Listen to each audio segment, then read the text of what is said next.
दोस्तों, आज हम जो आपको टॉपिक पढ़ाने जा रहे हैं वो है भारत की नदियाँ, यानी कि इंडियन रिवर सिस्टम। कुछ भारत की प्रमुख नदियाँ हैं जिनसे क्वेश्चन आते हैं सभी प्रतियोगी एग्ज़ाम्स में, वो दिल्ली पुलिस हो, यूपी पुलिस हो, आईएएस हो या यूपीएससी के अदर एग्ज़ाम हैं वो, या स्टेट लेवल पर जितने भी एग्ज़ाम हैं। तो आज हम बात करेंगे भारत की नदियाँ। भारत की नदियों में सबसे पहले हम स्टार्ट करते हैं सिंधु नदी से। हिमालय की अंदर एक मानसरोवर झील है, मानसरोवर झील। इस झील से एक नदी निकलती है और वो नदी जम्मू कश्मीर होते हुए, पाकिस्तान होते हुए और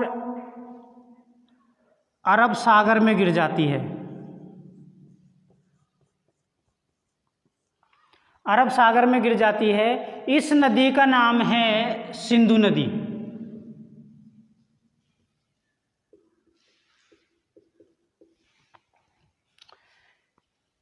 ये जो सिंधु नदी है, इसका उद्गम स्थल पूछा जाता है कि सिंधु नदी कहाँ से निकलती है, तो मानसरोवर झील से सिंधु नदी निकलती है। तो इसका उद्गम स्थल जो है वो मानसरोवर झील है। अब बात करते हैं, ये जो सिंधु नदी है इसकी 5 सहायक नदी और हैं जो हिमालय के अलग अलग क्षेत्र से निकलती हैं और सिंधु नदी में ही मिल जाती हैं, इसलिए इसकी वो सहायक नदी कहलाती हैं। पहली बात करें तो पहली है झेलम। झेलम हिमालय से ही निकलती है और जाके सिंधु नदी में गिर जाती है। झेलम के बाद जो नदी आती है वो है चिनाब।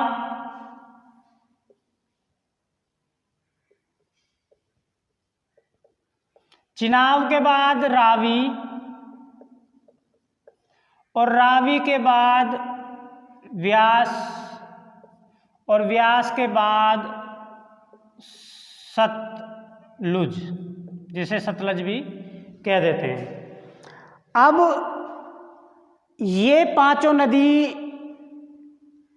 हिमालय की अलग अलग जगह से निकलकर और सिंधु नदी में मिल जाती हैं, तो इसलिए ये सिंधु नदी की सहायक नदियाँ कहलाती हैं। ये नदियाँ जिस क्षेत्र से होकर गुजरती है, क्योंकि 5 नदी हैं, 5 नदियों का पंजा, इसलिए इस क्षेत्र को पंजाब भी कहा जाता है। पंजाब मतलब 5 नदियों का पंजा। अब पंजाब जो राज्य है वो भारत में भी है और अब वर्तमान पाकिस्तान में भी है, तो वहाँ पर भी एक स्टेट है पंजाब, और ऐसे ही इंडिया में भी है पंजाब। तो 5 नदियों का पंजा यानी कि पंजाब। तो ये पांचों नदी सिंधु नदी में मिल जाती हैं। अब बात करें कि एक सिंधु जल समझौता भी हुआ था। सिंधु जल समझौता जो है वो नेहरू जी के समय में 1960 में हुआ।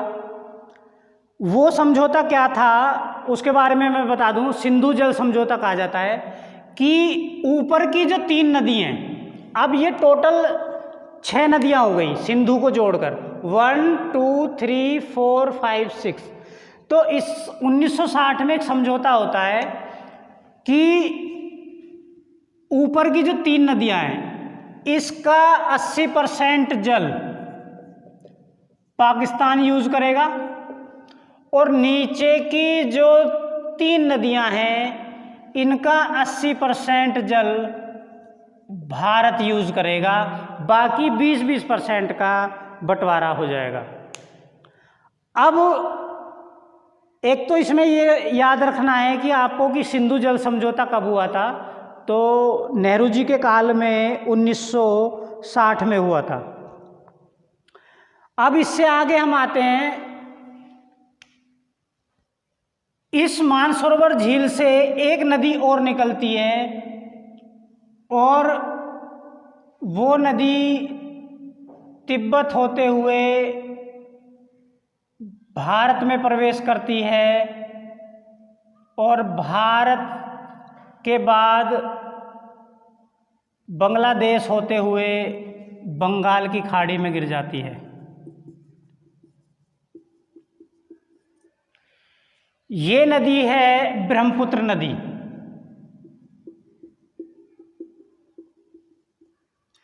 ये ब्रह्मपुत्र नदी जब तिब्बत से निकलती है तो इसे सांगपो के नाम से जाना जाता है।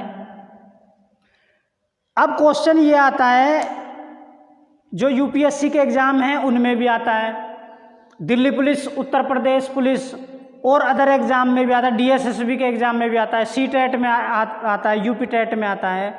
ये पूछा जाता है कि जो ब्रह्मपुत्र नदी है उसको तिब्बत में किस नाम से जाना जाता है, तो उसे सांगपो के नाम से जाना जाता है। और ब्रह्मपुत्र का उद्गम स्थल कोई पूछे तो मानसरोवर झील, ये भी मानसरोवर झील से निकलती है। अब हम ब्रह्मपुत्र की बात करें तो ब्रह्मपुत्र भारत की सबसे चौड़ी नदी है और भारत से जो इसका हिस्सा गुजरता है वो लगभग 900 किलोमीटर है। और टोटल लंबाई की बात करें ब्रह्मपुत्र की तो 2900 किलोमीटर है,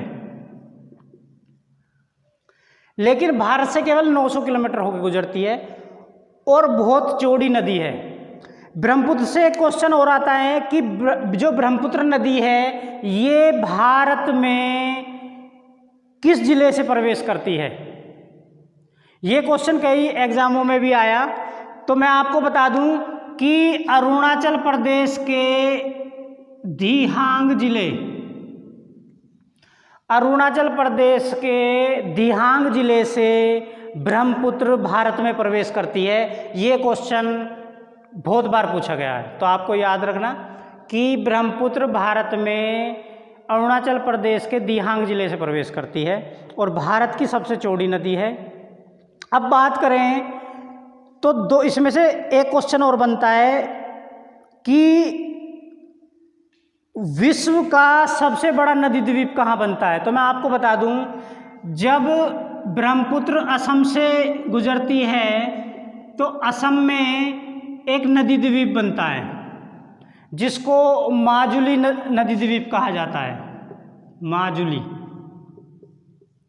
ये माजुली नदी द्वीप यानी कि नदी के बीच में एक बहुत ऊंचा टीला बन जाना जिसके चारों तरफ से पानी जाता हो तो वो नदी द्वीप कहलाता है। तो माजुली द्वीप असम में बनता है और ये वर्ल्ड का सबसे बड़ा नदी द्वीप है, माजुली द्वीप। इसके बाद अब हम बात करेंगे, इसको यहीं पे छोड़ दीजिए, हिमालय में गंगोत्री से एक नदी निकलती है और उत्तर प्रदेश, बिहार,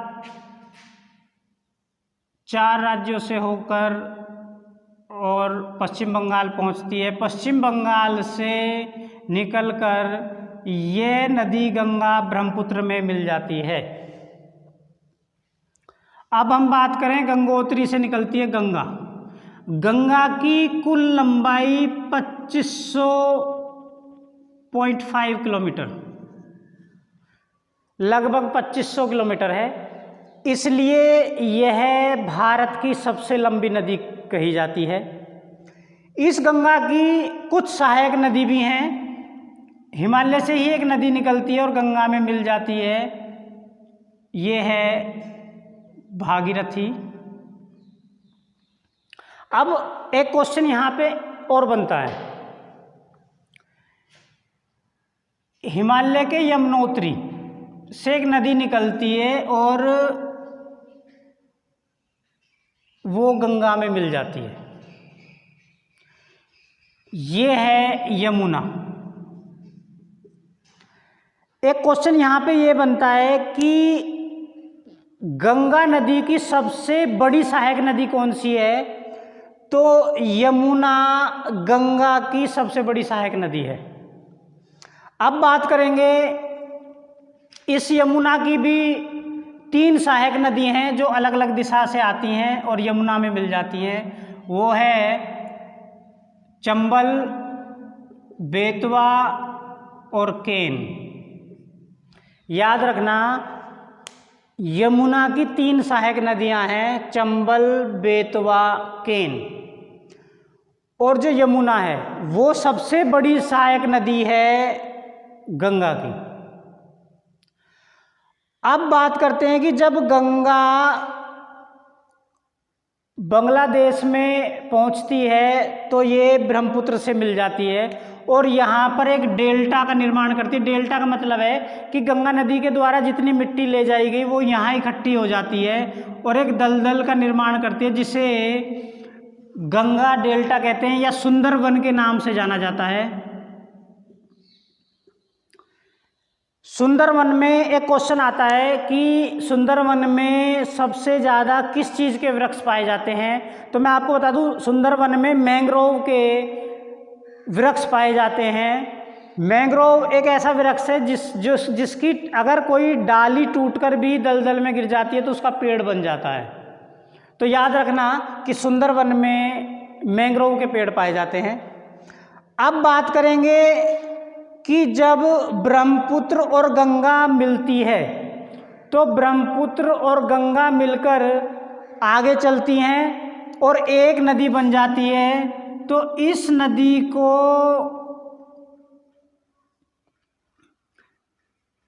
यहाँ पे बांग्लादेश है, जमुना के नाम से जाना जाता है। याद रखना, जब ब्रह्मपुत्र और गंगा आपस में बांग्लादेश में मिल जाती है और चलती है तो इसे बांग्लादेश में जमुना के नाम से जाना जाता है। और जब ये नदी बांग्लादेश से बाहर निकल जाती है तो इसे, ये जमुना नदी जो बन गई है ये बांग्लादेश से बाहर निकलती है तो इस नदी को मेघना के नाम से जाना जाता है। मेघना के नाम से जाना जाता है और ये नदी जाके बंगाल की खाड़ी में गिर जाती है। ठीक है, अब हम बात करेंगे यहाँ पर राजस्थान में अरावली की पहाड़ी हैं। इन पहाड़ियों से एक नदी निकलती है और वो नदी गुजरात के कच्छ क्षेत्र में जाकर समाप्त हो जाती है। इस नदी का नाम है लूनी नदी। लूनी नदी के बारे में मैं आपको बता दूं, इसमें से क्वेश्चन आता है कि भारत की मरुस्थलीय नदी किसे कहा जाता है, तो उसका उत्तर भी लूनी नदी है। एक क्वेश्चन ये आता है कि वह कौन सी नदी है जो ना तो किसी नदी में मिलती है और ना ही किसी सागर में मिलती है, तो वो उस क्वेश्चन का उत्तर होगा लूनी नदी। अब बात करेंगे, अमरकंटक की पहाड़ियां हैं, अमरकंटक छत्तीसगढ़ में। इन अमरकंटक की पहाड़ियों से तीन दिशाओं में निकलती है।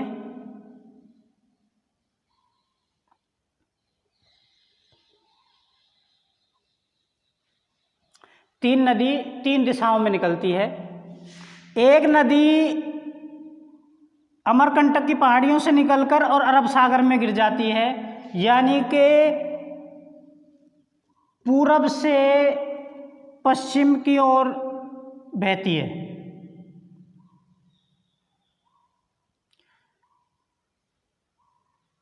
इस नदी का नाम है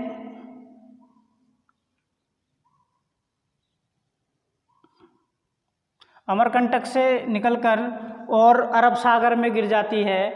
इस नदी को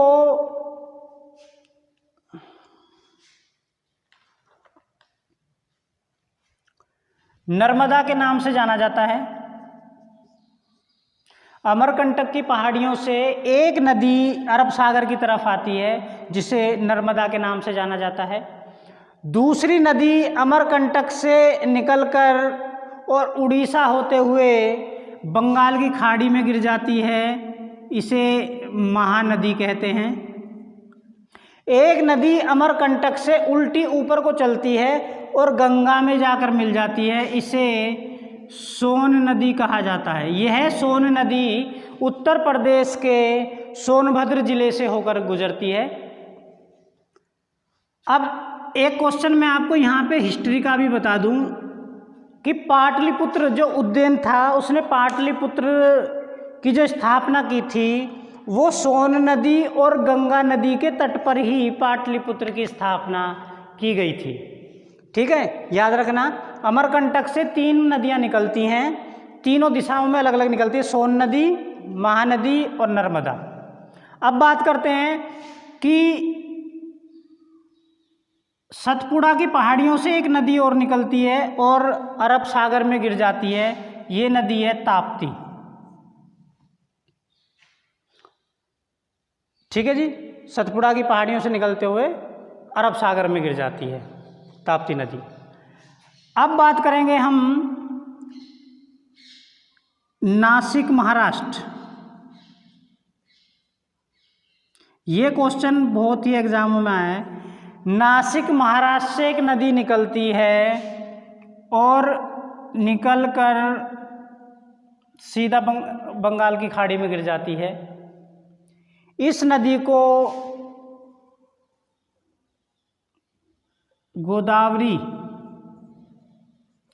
नदी के नाम से जाना जाता है। इस गोदावरी नदी को वृद्धगंगा के नाम से भी जाना जाता है और इसे दक्षिण भारत की गंगा के नाम से भी जाना जाता है, गोदावरी नदी को। अब बात करेंगे महाबलेश्वर, कर्नाटक। महाबलेश्वर कर्नाटक से एक नदी निकलती है और तमिलनाडु होते हुए बंगाल की खाड़ी में गिर जाती है, ये नदी है कावेरी। कावेरी कर्नाटक और तमिलनाडु का जल विवाद जो है वो कावेरी नदी पर ही चलता है। याद रखना, क्वेश्चन पूछ लेता है कि कर्नाटक और तमिलनाडु का विवाद किस नदी के जल बंटवारे पे चला है, तो वो है कावेरी। अब एक नदी और है जो कर्नाटक से ही निकलती है और जाके बंगाल की खाड़ी में गिर जाती है, ये है कृष्णा नदी। नागार्जुन जो सागर बांध है वो कृष्णा नदी के ऊपर ही है। ठीक है जी, तो ये हमारी लगभग मेन नदियां हो गई हैं। अब एक क्वेश्चन मैं आपको और बता दूं कि एक एग्जाम में क्वेश्चन आता है कि निम्नलिखित में से कौन सी नदी पूरब से पश्चिम की ओर बहती है, तो उसमें ऑप्शन में नर्मदा भी हो सकता है, ऑप्शन में ताप्ती भी हो सकता है। तो दोनों, ये 2 ही नदी हैं जो पूरब से पश्चिम की ओर बहती हैं, ये आप याद रखना, नर्मदा और ताप्ती। ये नर्मदा वही नदी है जिसके तट पर युद्ध हुआ करते थे और गुप्त साम्राज्य और दक्षिण भारत के जो राजा थे उनका जो युद्ध है वो नर्मदा नदी पर हुआ करते थे। ठीक है, ये मेन नदियां हैं। इनमें आप जो क्वेश्चन हैं वो एक बार देख लें। इसका विस्तृत रूप जो है वो मैंने दूसरी वीडियो में बना रखा है, आप उस वीडियो को भी जाकर देख सकते हैं, उसमें और भी चीज़ें बताई गई हैं। तो आशा करता हूँ कि आपकी समझ में आया होगा। कोई डाउट हो तो उसको आप मेरे को बताना। नमस्कार।